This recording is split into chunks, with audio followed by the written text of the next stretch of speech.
Hey friends, Chubby Meeple here, back with another review for you here. This week we're going to take a look at Too Many Bones. This is a dice building RPG designed by Adam and Josh Carlson, published by Chip Theory Games. Let's go to the table, check out a little bit about how it plays, and I'll come back here and give you my thoughts.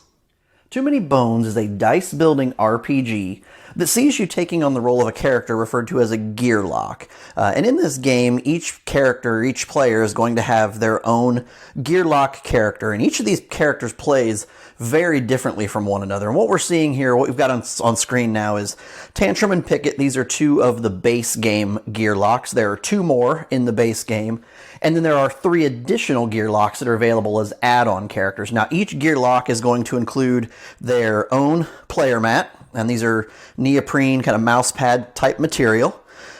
Die cut so that the die actually fit really nicely into all of these slots here. So they're cut out really nicely for the die. They have a really nice feel to them. The dice fit really nicely. On this mat, you have stats that track health, obviously the hit points for the particular character, the dexterity stat, which is the maximum number of dice that this particular character can roll on their turn. And then you have attack and defense stats, attack being the attack dice they can roll, defense being defense dice they can roll as well. You also have some slots for some active dice, some locked dice, so you can lock some dice in between battles. You have what they call a backup plan, which is a great way to mitigate some of the luck. So as you're rolling die, if you roll what they call these misses or these bone symbols, they can get slotted into this backup plan. And each gear lock has their own unique backup plan and their own kind of unique set of skills. And so what ends up happening here is as you roll dice and you roll these misses, whether it's on a defense die or you roll a miss on an attack die, you can slot that miss into the backup plan for that specific character. And then as your backup plan meter gets full, you can begin spending your missed dice, your previous misses, so to speak, to activate special abilities that your character has. So it's a good way to mitigate the whole luck factor of chucking dice. The game, speaking of dice, the game comes with an absolute ton of dice. Each particular gear lock has 16 different skill dice. And obviously the player mat has a slot for each dice, or each die to go into. So you have 16 different skill dice per gear lock, plus you have 4 stat dice that are used to upgrade your statistics, so you can tick up your health, your dexterity, your defense, those types of things, and step up. Now, throughout Too Many Bones, what you're going to be doing is you're going to be taking your particular gear lock on a series of adventures through the magical land of Daylor. And so we've got a graphical representation here of the land of Daylor, and a little marker here showing where your party is as they're traveling. But the object of the game is to get to the end of the track and defeat a particular tyrant. In this case, we're looking at Drellin Paleface. He's a poison type tyrant, does a lot with poisons. But you have each tyrant, there are 7 of them in the box. You essentially pick which tyrant you want to fight for the day. You build up a stack of baddies of particular types, all designated by the tyrant card. So in the case of Drellin, Drellin here has a list of bog type or poison type baddies, goblins, and beasts. So you pull those baddie types out of the box. You make stacks of 1, 5, and 20 point baddies. 1 being the little guys, 20 being the big nasties that are out there. And you'll go on your adventure. Now, your adventure is made up of this particular encounter deck. And this encounter deck is going to be randomized each game that you play. There's a pile of 30, 35 different encounters in the deck. And each tyrant also has their own special encounter card. 1 card, 2 cards. There's a tyrant in the box that actually has 3 different encounter cards. But you essentially are going to shuffle all of these encounter cards. You're going to pick a random number of cards based on the tyrant that you're fighting. In Drellin's case, you've got 10 days to defeat Drellin. We're going to pull 7 encounter cards out of the deck, shuffle those together with Drellin's tyrant encounter, and then there are 3 special encounters that start every single game of Too Many Bones. So it gives you some points so you can upgrade some of the stats for your characters. It also gives you a feel for kind of a first battle and what a battle feels like. and just allows you to get a feel for the game before you really dive into those random encounters that you don't know. So there's a lot of replayability in the game as well. So in this game, you're going to get, when you get through your encounters, most of those encounters are going to lead to battles, and that's where this battle mat comes into play. Now I've got kind of a simulated battle, if you will, setting out here, and I want to take a brief look at some of the components here. Each particular gear lock has their own character chip. So this is the character chip for Pickett down here.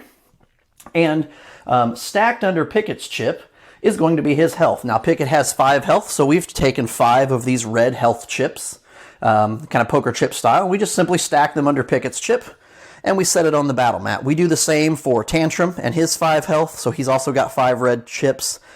And then the different baddies that have come out. And I've just set up a battle here based on what they call baddie points. And baddie points are calculated by the number of gear locks in your party times the day that you're on. And for this particular battle, I've set up a battle assuming that we're on day 2. We'll move the little marker back. Assuming that we're on day 2, we have 2 gear locks in our party, so we have 4 baddie points worth of bad guys to fight in this particular battle or this particular case. And your baddies are set up through what they call a battle queue. So you take the highest number of baddie, so in this case we've got 4 baddies, so it's 4 1-point baddies that are out here. But if we get to, let's say, day 6, and there are 2 gear locks in our party, that's now 12 baddie points, and that battle queue would be made up of 2 of these 5-point baddies, as well as 2 1-point baddies, to give you a total of 12 points. And then they're revealed starting with the highest number and laid out on the battle mat based on whether they are melee or ranged baddies, which is why this guy back here in the back is in the back. He's a ranged baddie. The other 3 are melee, so they're starting in the melee slots. The only difference to setting up the bad guys here, you obviously have their health chips, so they also have their own health stack here, but there's also a lane marker showing what lane this particular bad guy started in. So this particular Goblin Rioter has started in lane number 2, indicated by the purple chip here, and the reason for that is because as the battle rages, these enemies can move around the board and are going to be moving, but it's important to keep track of what lane they started in, what color, so to speak, that they are, because you have an initiative track that determines what order that you're going to be going in during the battle. So each of the gear locks are going to roll their own individual initiative die, and it gets placed obviously from highest number to the lowest number. So in this case, Tantrum rolled a 5, he's going to go first. We then have a baddie with an initiative of 4 in lane 2. That would be this Goblin Rioter. Pickett rolled a 3, so he gets to go next. The baddie in lane 1, which is this little poison guy, this Bog Pole, has an initiative of 3. You have an initiative of 3 for this baddie, and an initiative of 2 for the baddie here in lane number 4. Now, as the different villains come out, I'll pull up the Goblin Rioter again to show this. There's a lot of information on this poker chip, and these are very nice weighted chips. But there's a lot of information on this chip about the bad guy. You have his health count, you have his initiative value, you have the number of attack die and defense die. In this case, he's only rolling 1 attack die, but some of the baddies will also be rolling defense die. You have the type of baddie he is, who he's going to target on the map. So in this case, he's going to target whoever the weakest gear lock happens to be when it becomes this goblin's turn, and the type of baddie he is, either ranged or melee. And then if the baddie has any kind of special abilities, it's listed on the chip as well. So in this case, this goblin particularly has something called Mischief, which allows him to remove dice that are slotted in active slots before he does his attack, so it can get rid of defense die. But throughout the game, again, the majority of the game is going to be made up of these battle scenarios as you're playing through. And the way the battle works is you literally go down the initiative order, chuck in the dice. So in the case here, we saw Tantrum. He's rolling a total of 3 dice here for his dexterity. He can roll a maximum of 3 attack dice. He's not rolling any defense dice. And then he also has some skill dice that he has unlocked so far, only one of which can be rolled at this point, which is his Kobold die. This lets him take on the trait of one of the bad guys. That's a trait called Hardy. Any damage gets reduced down to just 1 damage every time he takes damage. So, but anyway, what you do is you're going to chuck dice. So Tantrum's going to go first here. You just literally go down the initiative track. So Tantrum's going to roll 3 dice. He can roll 3 attack dice, so maybe that's what he's going to do. And he's going to pick a target. So maybe he wants to target this particular baddie here. He rolls the dice, and he rolled 2 hits and a miss. So there's our die roll here, 2 hits and a miss. We're going to slot this miss into the backup plan. And then the 2 dice here we're going to spend to do 2 damage to this particular baddie. Now in this case, you probably wouldn't do it, but I'm going to do it just for demonstration purposes. We're going to take 2 hit points off of this particular bad guy. And this particular bad guy, the Clay Golem, has an ability called Break. These are particularly nasty bad guys.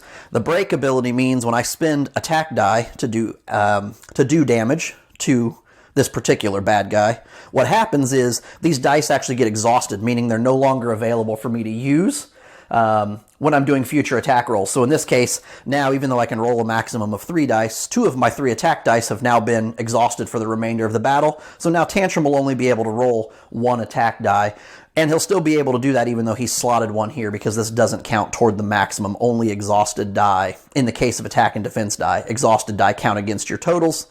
When you roll a skill die, this is another nice feature about it. If I had rolled this skill die, say I had rolled this and I rolled a miss, I could either slot the miss here and then spend it later to have my special ability, or I could just choose, you know what, I'm going to ignore that die roll, put it back on my character mat, and then I can roll it again on a future turn. When it comes back around, I can re-roll that dice. So it's another way of mitigating the luck factor. So Tantrum's taking his turn. This simply moves up. And now we just literally go through the initiative order. So the next guy in line is going to be this Goblin Rioter here. He has, he's a mischief, or a melee baddie, so he has to be adjacent, and attacks cannot happen diagonally unless there are baddies who have the special ability to attack diagonally, and there's another symbol on the chip that designates that. And in this case, he's going to target the weakest gear lock. Both of our gear locks have 5 health, so as a party, we get to decide who we want him to attack. And we'll just move him down here. Bad guys move up to 2 spaces before they do their attack. So this Goblin's going to come down here. He's going to roll his 1 attack die against Tantrum, and he's going to roll 2 damage on Tantrum. So not a very great roll. So Tantrum's simply going to take 2 damage. Now Tantrum has this unique ability called Rage that's built into his board. This little die here is basically a rage counter. Now, when he attacked, it ticks up. I forgot to do that.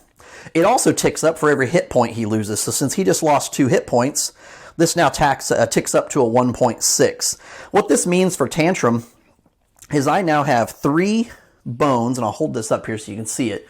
This particular die has 3 misses on it now that it's ticked up to a 1.6 on the scale. And I have a miss slotted down here. What I can do is I could actually spend, this is actually slotted up here in the active slot, by the way. I could actually exhaust this die and not use it anymore in the battle, as well as spending this particular attack die. That is 4 backup plans, or 4 bones, so to speak. And that lets me activate my Axe Collector ability, which allows me to tick up my Axe Collector down here up to the maximum, which is 3. So now Tantrum has found 3 axes, and now on his turn, once per turn, he can do damage to any non-adjacent baddie. He does 2 damage simply by ticking the Axe Collector down, because he's throwing axes, essentially. So that kind of gives you a feel for how the battle works. The battle's simply going to go until either both gear locks have been defeated or all 4 baddies have been defeated, and that's essentially the crux of the game. When you get through, your particular encounter is going to give you a breakdown of, you've got each encounter card has your flavor text on it, kind of your storyline. And then the back of the card is going to give you your choices that you have, along with the rewards for successfully completing the encounter and progress points. Progress points are earned for most of the encounters, and you need to obtain a certain number of progress points before you can make the decision to fight the tyrant. So back here to Drellin, in the case of Drellin, we have to earn a total of 6 progress points before we can choose to fight him, and we only have 10 days to defeat him. If we get to the end of day 10 and Drellin hasn't been defeated, we've lost the game. It is a fully cooperative game, if I didn't mention that earlier. So in this case, we'll earn a progress point for successfully completing this particular encounter. We're also going to earn, each gear lock will earn 1 training point, as well as a loot card. The loot are literally items that can be used to mitigate die rolls further, let you re-roll some dice. They can add defense die, add attack dice to your rolls. Various different effects that can be added to the different creatures.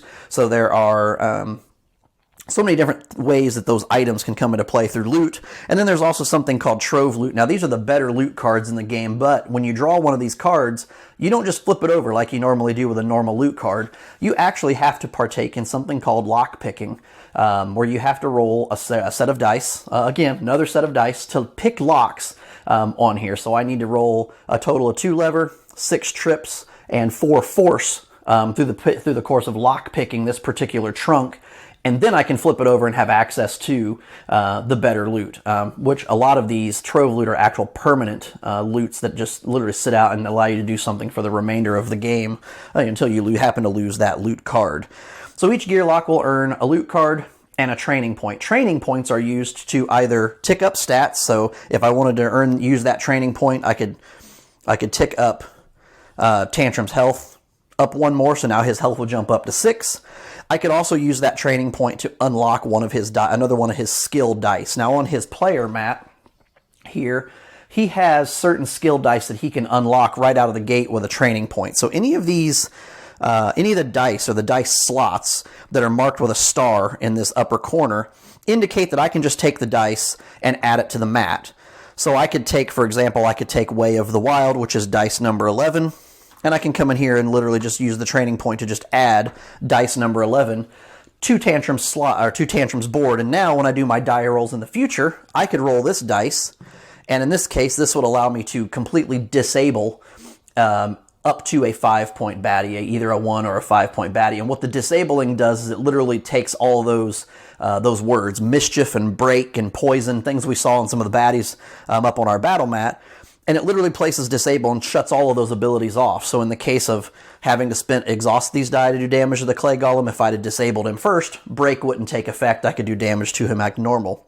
Then on future training points, what I could do is I can then follow the arrows, and I could grab this Way of the Ebon dice, which is dice number 15, which allows me to do things like adding taunt abilities. There are also some misses on here as well, but it allows me to taunt some of the abilities, or some of the gear locks, some of the baddies, to make myself targetable, and allow kind of draw the attention away from my other gear lock partner. So if I want to get hardy and kind of take some other damage, I can do that. So that's essentially what you're going to do. You're going to go flip over the card, you're going to make your decision, you're going to take whatever reward you get. So in this case, like I said, we got the training point, the loot, the progress point. If we would have taken the second choice, we would also earn a second training point, whereas the first choice doesn't give us any bonuses.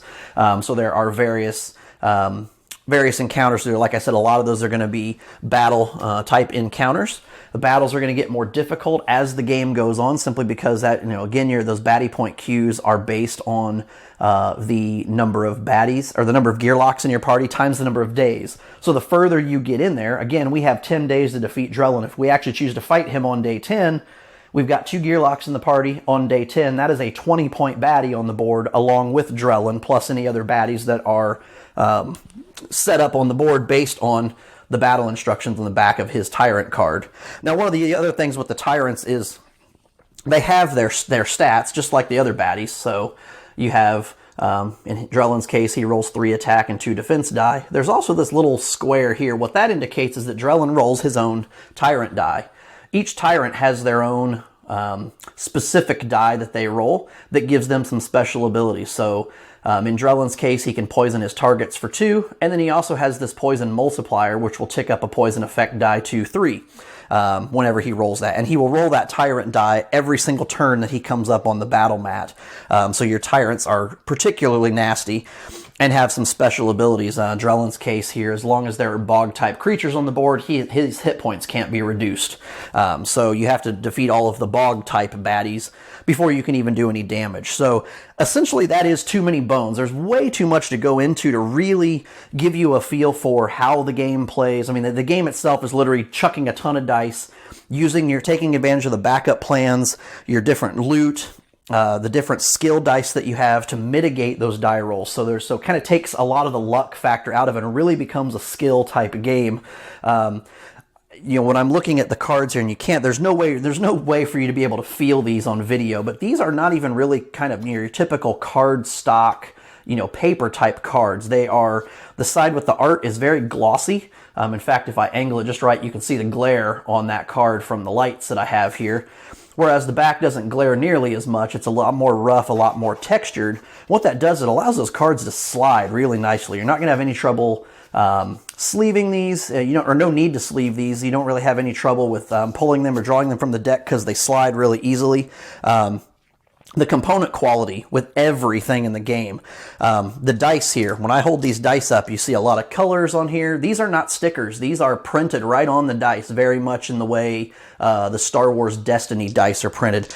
They have a very nice weight to them as well. Very nice feel to them when you roll them and chuck them. And every single dice in this game is printed. It's no stickers on any of this. It's printed right on the dice.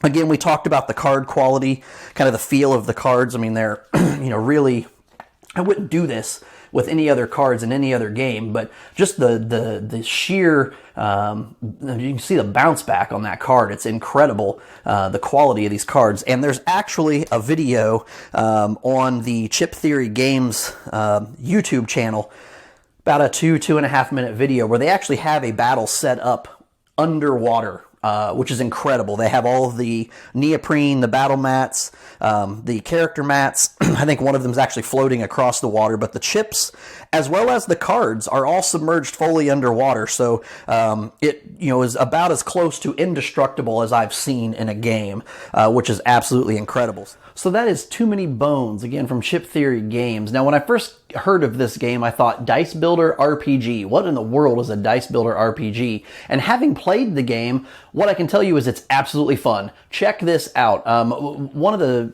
key, definers of a game for me is, if it's a game I'm going to lose, do I enjoy losing? Will I come back, play it again, try again? Too Many Bones is absolutely one of those games where you're probably going to lose a lot. It's difficult, it's a challenge, there's a lot of different strategies and things that can go into it. You do have a little bit of the die roll, but what I like about it is, once I lose the game, the feeling and the thought in my brain is not, well, I'm glad that's over. The thought is, how can I play this Gearlock or this character that I have? How can I play them differently next time to do better? Maybe I don't tick their stats up so far next time and unlock more skill dice to roll. Or maybe I don't unlock so many skill dice and tick up more stats, so I'm rolling more dice, or I have more health and can take more damage and, not be such a meat shield, so to speak. It's a fantastic game. Component quality, I mentioned it in the walkthrough, but the component quality is out of this world. This is absolutely the closest I have seen to an indestructible game. Now, obviously, if you set it on fire, it's going to burn. But what I'm saying is indestructible. When it's set up on the table, someone knocks over a drink and it spills on the table, it's not the end of the world, because the cards in this game, their quality is so incredible. It's gonna endure that spill, food crumbs, that kind of thing. Fantastic component quality. I love the feel of the cards in your hand. I love how durable they are. They definitely have a weight that feels durable to them. I would also say that, the player mats, all the mats being that neoprene kind of mouse pad material, feels great as well, because it's durable as well. We all have mouse pads next to the computer if we still have desktops. But anyway, that's a good durable material to use. So it's not this board that's being folded and mangled and kind of thrown back into the box. It literally, you pull the mat out, throw it on the table, you're good to go. The artwork on the cards, when I talk about artwork, just some of the art on these, you're looking at some of these item cards that are here, the reinforced buckler, the armor card here, the art, I love this. The art style, very simplistic. It's not over the top, but it has a good look to it. Each of the tyrants have their own individual look here. So you got Mr. Gendrix here, kind of this scaly looking guy. The artwork is fantastic. The color, the graphic design on this, I feel like this is a game that could get overly complex if the graphic design is flubbed or messed up in any way. When I play this and I look at it, everything makes sense. I look at the poker chips, for the bad guys. There's so much information on this little chip, and this is a standard poker chip size. There's so much information packed on this chip: hit points, initiative, special abilities, where they're going to start, what kind of baddie they are, what kind of damage that they do, how many dice they roll, if they roll dice. I love the fact that they laid all of that out and got it to fit on this small poker chip. And I love that fact. If I have one, I don't really want to call it a complaint, but one kind of minor little gripe about the component quality, it comes in the form of the health chips. These smaller health chips, these are not your heavy poker chip style. These are more lightweight plastic. That being said, you do have the opportunity to upgrade those and tweak those out a little bit. Chip Theory Games sells their premium health chips, which are heavier, meatier, feel a lot better. And I'm looking forward to getting my hands on some of those coming up here in the future just to add into the game. And I probably won't even use these little red chips for anything. Maybe move them over to my copies of Hoplomachus and use them over there. But I'm getting beside myself.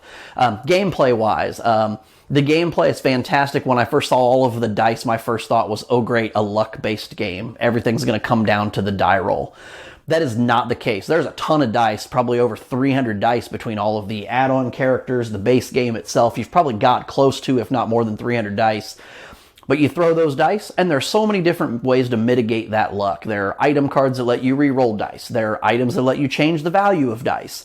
And then the genius mechanic of the backup plan to where, if I rolled a dice and I got that little crossed bone, miss on it, I didn't succeed with my attack or with my defense roll, no big deal. I take that dice, I slot it in the backup plan, and down the road, maybe next turn or next couple of turns later, I've slotted enough of those that I can get a nice big special ability for kind of counting up and saving up those misses. That is a genius plan. There are times when I've played this game where I'm actually rolling the dice hoping for misses because I really need that special ability that it will trigger. And that just adds a whole new level of depth to doing the die rolls, because it's not luck-based. I mean, there's so many games out there these days where no matter how much you plan and how well you build your character or how well you do the first parts of the game, you get down to the end of the game and it all comes down to a die roll. And that can be very frustrating. This is not the case at all. There's some luck, obviously, because you're rolling dice and chucking dice across the table, but you don't have to worry about as much of, I missed, I just basically wasted a turn. I'm going to have to wait till my next turn to do something, because you're always able to kind of build up for that next turn, which is a fantastic idea. I would also say when it comes to the dice themselves, the dice, again, it goes back to component quality. They're fantastic. They've got a good feel in the hand. They're a good weight that are there. But despite all of the colors and everything that you see on these dice, no stickers whatsoever. These are all printed right on the dice themselves, much the same way they did with the dice in Star Wars Destiny. But it's fantastic. So you're not going to, as you're chucking these dice over time, you're not going to have stickers peeling off or anything along those lines. If I have one kind of minor negative about the game, and it's very minor, it's that this is not a new game you're going to pull out for newbies to the game world, so to speak. There are a lot of rules. There are a lot of things to follow. You have basically a reference sheet here that's kind of references and gives you some ideas about or walks you through the steps of lock picking and your refresh phase and how to recover hit points and all of that. And then on the back of this, there's more information, all of the enemy special abilities that are spelled out specifically. There's information here about training points and how to spend them and what they all mean. You've got different encounter icons, so there's some iconography that this sheet teaches. And this is just one sheet. Every individual gear lock also has their own individual sheets. So, we take a look here at the sheet here for Tantrum. Tantrum has a sheet where it talks about every single die face that he has and what it specifically does. There's a breakdown of the different paths he can follow in terms of, what jobs or things that he can proceed. And of course, this is a double-sided mat as well. So you have backup plans. There, paragraph information here of, his skill clarifications and what his actual skills do. Then they give you some other breakdowns of different effect dice, his different innate abilities. Every gear lock has their own innate ability that they have that can be upgraded. What I do like, though, is they do give you kind of a starting strategy here that will give you some ideas for your initial training points. When you're first spending those training points, what makes the most sense to step up. At when you're playing this game, this isn't something you're going to break out and be able to teach and play with people who are not big board gamers or not, or at least fairly new to the hobby. If they're new to the hobby, it can be a little complex, a little overwhelming, because you really almost, if you're going to do, because these characters play so differently, you really need to familiarize yourself with the character you're going to play, whether that's done ahead of game time, or you just play the character enough that you're just going to learn them.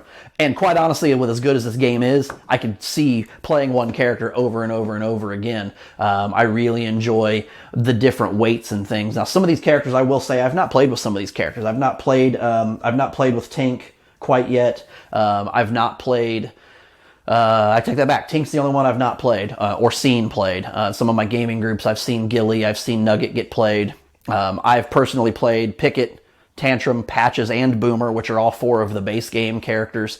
Definitely check out Too Many Bones. I adore this game. The guys at Chip Theory Games absolutely knocked it out of the park with this one. I was curious as to how are they going to top Hoplomachus. I loved Hoplomachus when I played it. Again, your poker chips and all of that, I won't get into that. It's a completely separate game. But when I saw Hoplomachus, my question was, how are they going to top this? Because it's such a unique idea. Too Many Bones blows Hoplo out of the water, in my opinion. I still love Hoplo. I'll still play it. But I'm curious. My first instinct with this was, how in the world are they ever going to top Too Many Bones? And there are 2 reactions I have to that. First of all, I trust them. I thought that with Hoplo, they blew it out of the water with Too Many Bones. So I wouldn't be shocked to see them do it again. But my second reaction was, they really don't need to blow it out of the water and redesign something, because this is a game, the way it's laid out and designed, this is a game that is ripe for future expansions, whether that's more Gearlocks to play, whether that's more Tyrants to fight, it's more encounter cards to add to the deck. I could see this becoming a gigantic franchise for the guys at Chip Theory Games, and I'm so excited to see where this game goes if they opt to go the expansions route. I know there were a couple, they did some expansions for Hoplo, so I'm fingers crossed they do some for Too Many Bones. But definitely check this out. If you have any questions, pop them down below in the comments. I'll try to answer what I can. And if I can't answer it, I'll reach out to Adam. Adam will answer them for me, and then I can come back and look smart. But definitely check out Too Many Bones. And until next time, I am the Chubby Meeple saying, keep gaming, friends. Thanks so much for watching the Dice Tower videos. Find more great videos and reviews, as well as our top-rated audio podcast at Dicetower.com. You can also find other great shows at Dicetowernetwork.com. I'm Eric Summerer, and you've been watching The Dice Tower. The Dice Tower is sponsored by Cool Stuff Inc., where you can find great games for great prices. Cool stuff in stock. Check them out at CoolStuffInc.com.